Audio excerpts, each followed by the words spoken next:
Maybe it's better to put it on this table. Hopefully it's yeah. Hopefully, yeah, it should work. Otherwise,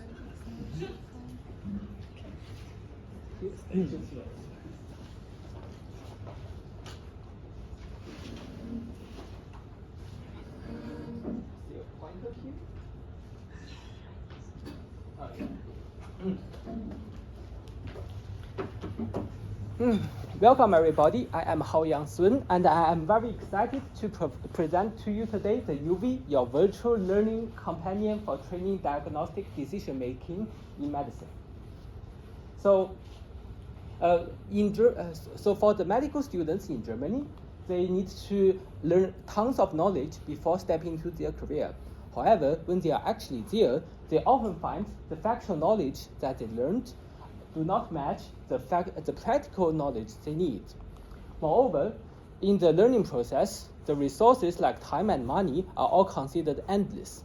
However, in practice, they become a very crucial factor. Moreover, in the study programs usually provide a very linear thought process leading to a single answer. In practice, the differential and iterative diagnostics are used. All of these factors combined, we have a very frustrated young physician. And we are here to solve it. We combine gamification, resource awareness, and also real cases in our application that will give a head start to a young physician's career. How big is the market? In Germany alone, we have 36 medical faculties who are more than willing to spend money to digitalize their teaching process and make them more effective. And we have more than 100,000 medical students who have a very promising career ahead of them and will not hesitate to spend money to make the journey there less frustrating. Not to mention that the state is spending for every medical student almost 40,000 euros per year. All these three factors combined, we have a very steady and increasing flow of cash.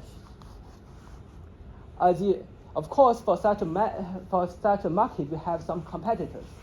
First, we have Casus. It is a Germany-based. However, their solution are only confined to question and answer. That is the linear thought process we want to avoid.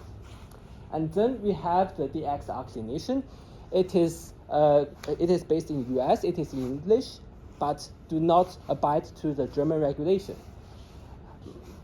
It has also been decades since they updated their interface. So they won't be very competitive here in Germany.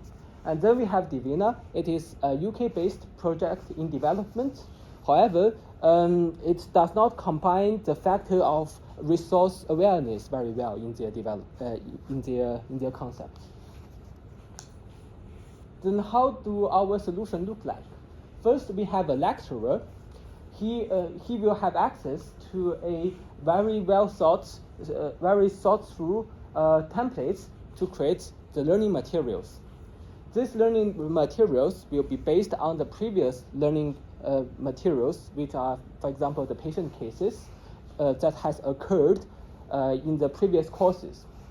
All of this will provide will be longitudinal and will provide a longitudinal and interdisciplinary learning process. And then the lecturer will upload these learning materials to the students, and the students will first have access to the general information of the patient. Afterwards, they will have access to a list of diagnostic tools, each costing a certain amount of time and money. And then they can select one of these tools and decide either to make the diagnostic decision or to iterate back into the tools. Using this pattern, the students will experience a real-life clinical workflow and enhance their clinical reasoning skills. And then the lecturer will have access to the to the performance of individual students and adapt their teaching pace and strategies to a more individualized lecturing. Then how do our business model look like? Our business model is subscription-based. For individual students, we charge yearly 100 euros or monthly 9 euros. But the monthly subscription will be especially useful for the students who have an imminent medical exam ahead of them.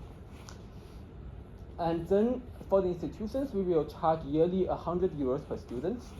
And the individual students will have access to all the available cases publicly available, while the institutions will have access for the templates and the rights to create their own cases and the libraries that enables them to do so. Now let's talk about our team. The initiator of this idea is Johannes. He is not only a doctor himself, but also an expert in medicine didactics. And then we have Tom. He is the roadmapper of our project. He has experienced in development of a clinical application and witnessed the full life cycle of it. And then we have Ariel.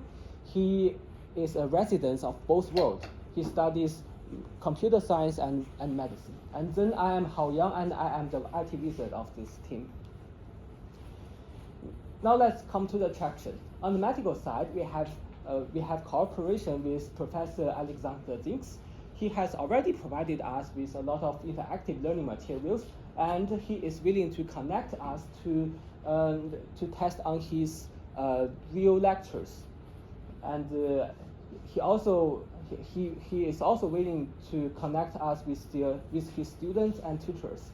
On the technology side, we have Dr. Nadine von Frankenberg on Ludwigsdorf. She is a member of the application for application and software for education. She provides us with the development infrastructure and high-level project management. Under her assistance, we have already developed our first chatbot. Our project has already won some awards and received fundings of almost 30,000 euros. Our plan is to implement the base prototype next semester, and after that we will have a test run on the lecture of Professor Alexander Zinks on around 300 students. After that, we will receive feedbacks and run through several iterations, and in the end, we hope that we will be able to roll out our product in summer semester 2026. That will be targeting all German-speaking medical schools. Thank you very much, and we are still open to fundings and partners. If you would like to know more, please reach out to us on the email address of ilvi@tum.de. Thank you very much. Are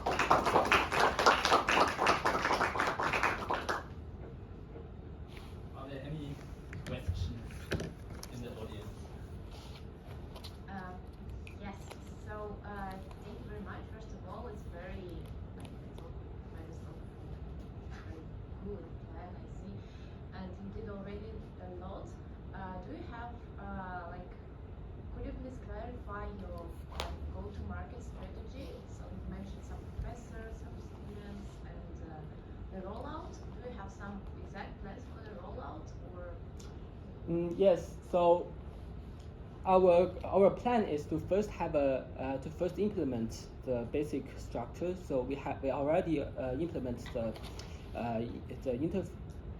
interface, the UI, and also a chatbot that mimics a real patient, and we will perfect it next semester and then test it on one of the lectures of Professor Alexander Zinks.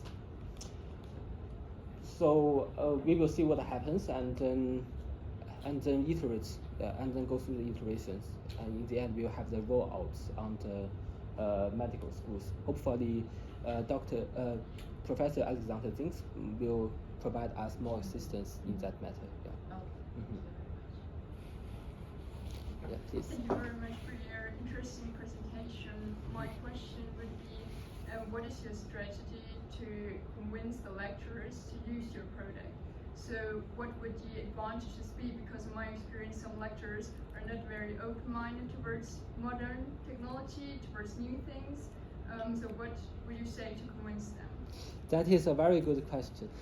So there, from our experience, our team has already talked to a dozen of medical lecturers.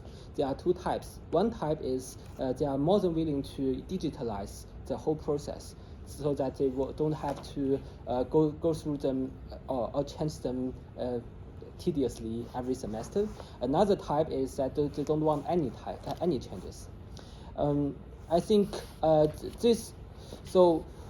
are two forces for the push of digitalization. First from the faculty, they have to make this innovation in the education side to receive more funding, and another force is on the student side.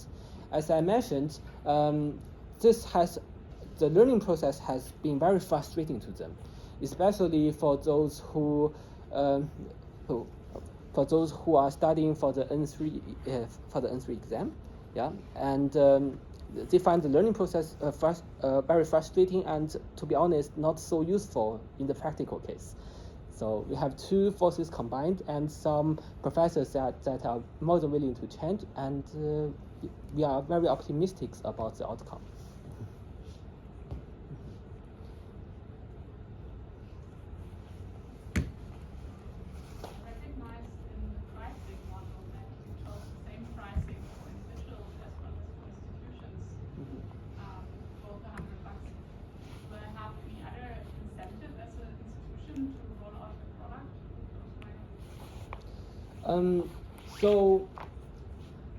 First, the individual, because they have different access rights, for the individuals, they only have access to the publicly available cases, and the institution, they want to build up their own cases for their teaching, and they want to make them exclusive for their own students, so that they have a competitive edge.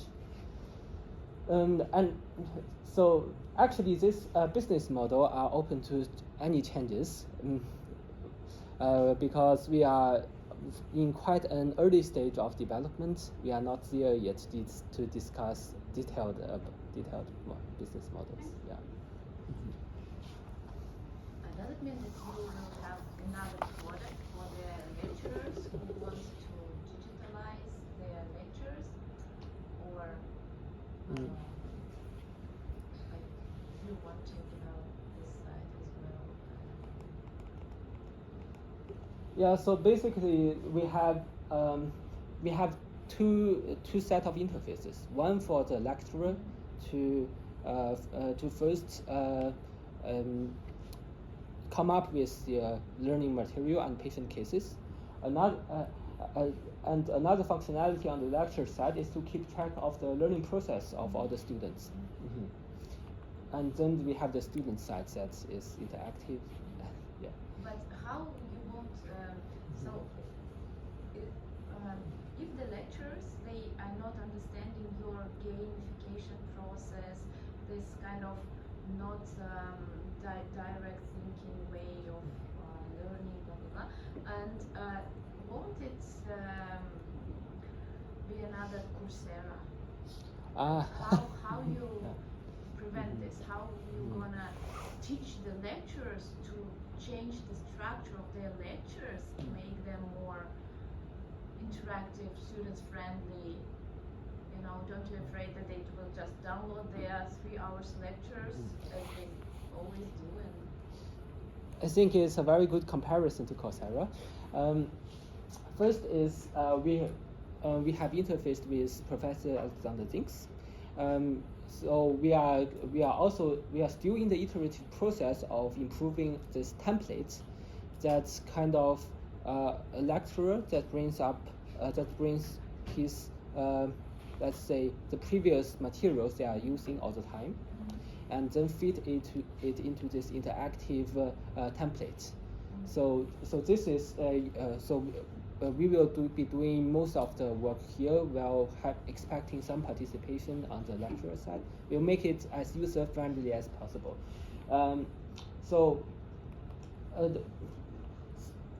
As through the additional materials that are required, the interdisciplinary ones and the differential diagnosis these ones, we either create a generative model to get the mock ones, or we just prepare a database of patients that are healthy. Yeah. So yeah. Thanks a lot for the presentation. Your problem was very well described in the pitch.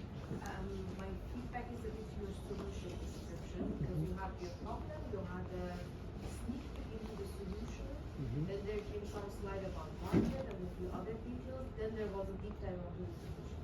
Yeah. And during this whole time period, I had the big question marks. How does this thing work? What is exactly the product? I see. So my recommendation is that when you are describing the solution, bring the solution deep dive to the beginning so that the question is resolved, and this gives you also an edge on being able to actually showcase your USP in that this problem is being solved by this part of the solution, this problem is being solved by this part of the solution. Because that was also a little bit the correlation that I was missing, right? How does gamification solve, for example, the problems that you mentioned on, like, okay, the contents are very, like, I would say, linear. You want to incorporate new contents. Is that a part of your solutions? Is mapping, if it's present in your presentation, would make everything far more clear?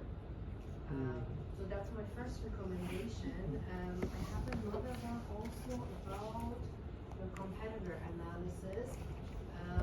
That one was also very nice and clear. Maybe it's now early, or you don't necessarily need to include this in a 3-minute pitch. One thing to think about is the sustainability of your unique selling proposition, meaning you're comparing to these companies and how you differentiate from them. Would you be able to also sustain that over a long period of time? And one of the questions from the audience was also from that regard. So imagine you have the XR clinician.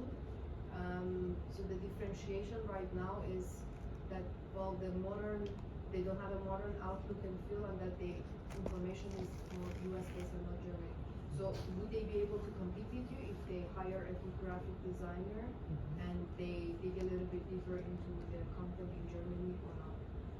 Perhaps bringing competitors also closer to where you're doing problem solution analysis, or USP can help you make this clear. Exactly how do you stand out, which part of your solution is making you stand out, and can you sustain that over a long period? Actually, that is a very good point, especially because we should not think of our competitors as static. They are also dynamically changing. However, I'm a little bit confused how to convince the audience that we still have a competitive edge, even though they are huge companies with a lot of fundings. Still in the 3-minute pitch, that's not very easy to do. Yeah. But we can also chat about it later. So a unique selling proposition have different aspects that you can think about, that you could actually make yourself relevant over a long period of time. Sometimes entry barrier is what will protect your USP. So if it's very difficult to replicate what you're doing, sometimes there is, like, I don't know, a trade secret that would not be easily implementable. So there are many different ways, but I think for you to be able to explain how you would stay competitive, you first have to make clear about your unique selling propositions, what differentiates very clearly in maybe 1 word or 2 words you from the other competitors. Thank you. That's very valuable. And I like your piece, like the way you describe the thing. Thank you. Okay, thank you. Maybe we start with your positive things about the presentation. Yeah, a lot of good things have already been said, but what I want to add to what I always really like is in a 3-minute pitch we don't have that much time for each slide. So it's very important that every slide is not full of content, but it's just the most important stuff and you tell more. So I liked a lot that it was not very text on the slides, but more like just the base for your talk. Yes, and other things were already said. I liked the flow of it because it was fluent. Like the structure was very good. Yeah, and other things also already have been said. Also, I would say similar thing. I want to point out also at the beginning the problem statement. I think it was really good and clear what the theoretical knowledge is and what the practical requirements are. So that is your problem that you want to solve. I like this. And also about the product, about the app, I like that you want to include it in the learning process at the university and not as a standalone app that everybody can do for fun or like but like include it into the courses. Thank you for the feedback. Okay.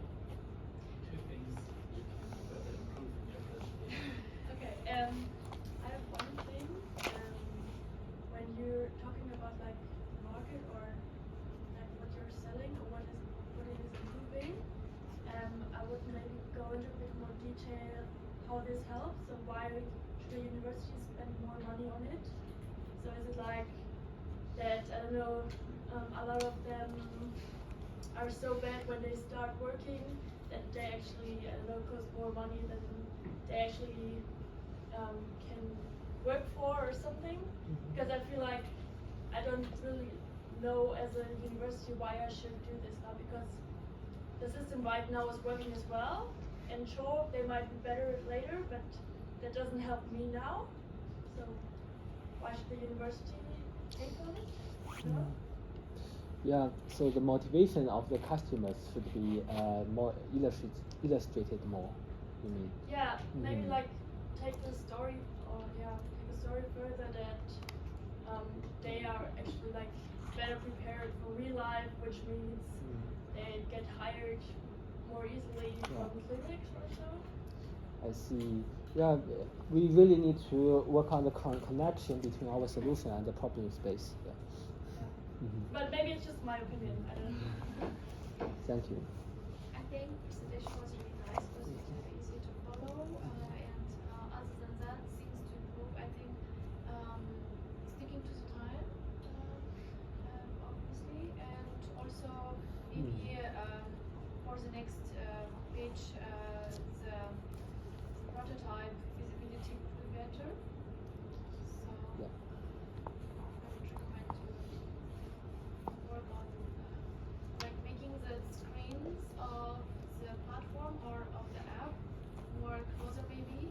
Like Yeah, exactly. This way.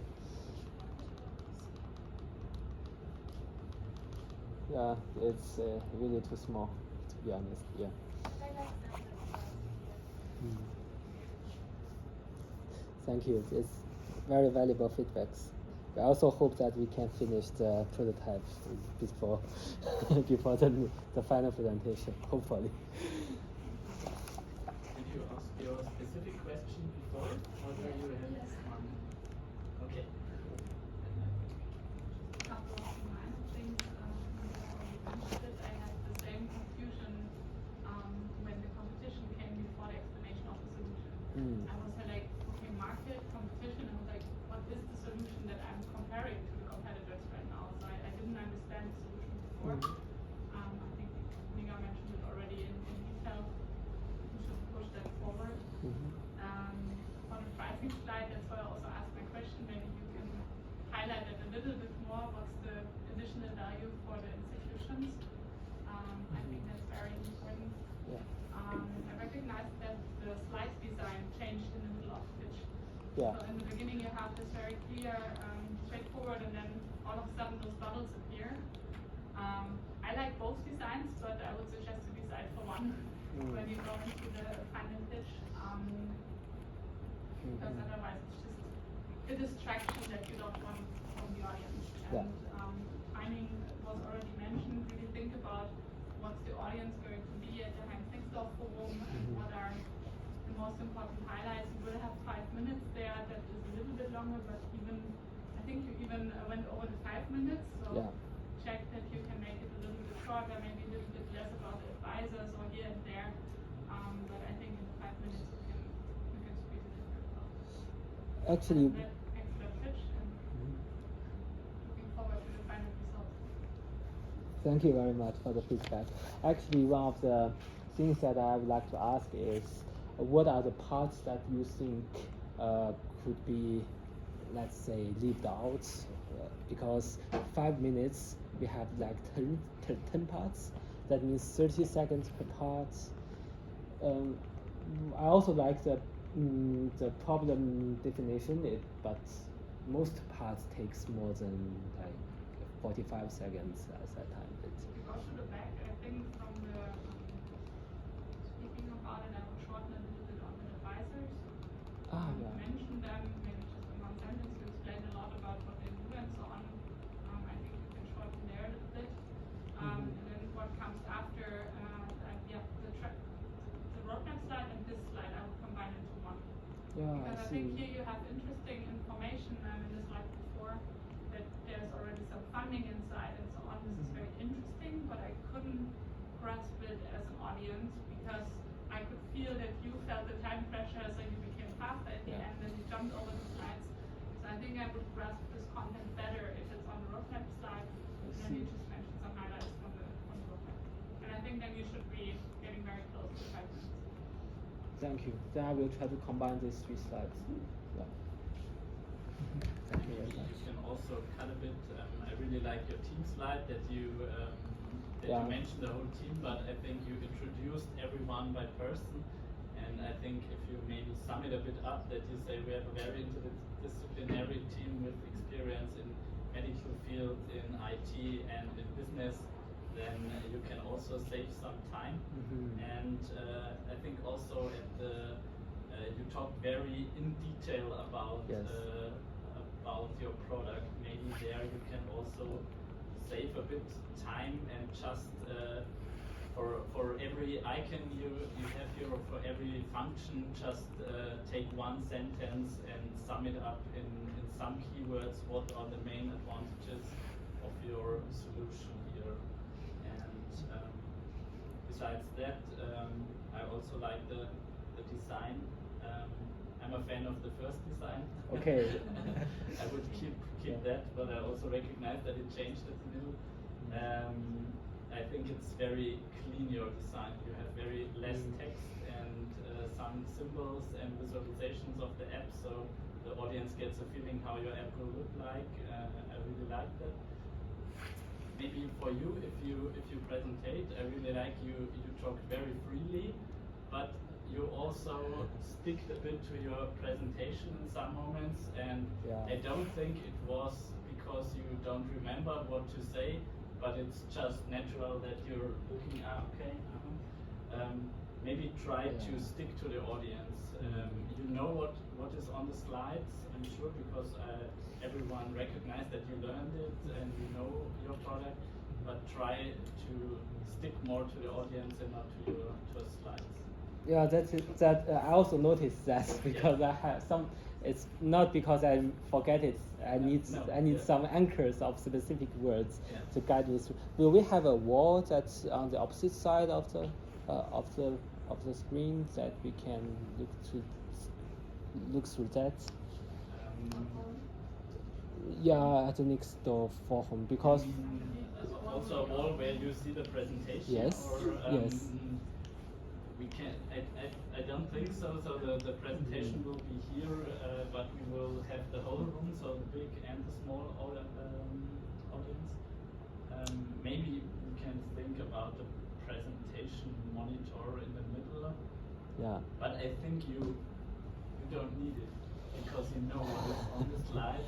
You will practice it. I don't know 50 times before it, and I think it's more like a reflex that you look to the slides. Yeah, that's a very high words about of my presentation. Thank you. Actually, for this one, our team has some discussions. We know that it's a little bit too long, but if we just introduce that, we have an interface on lecturer side, an interface on the student side, and then evaluation system. Does it feel it kind of eliminates the uniqueness of this idea? It becomes mention all of those perspectives. Just try to mention them in a very short way, like 1 or 2 sentences per perspective, and then it gets shorter overall. Okay, I see. Okay. Yeah. Thank you very much. Thank you for all the feedbacks. Yeah.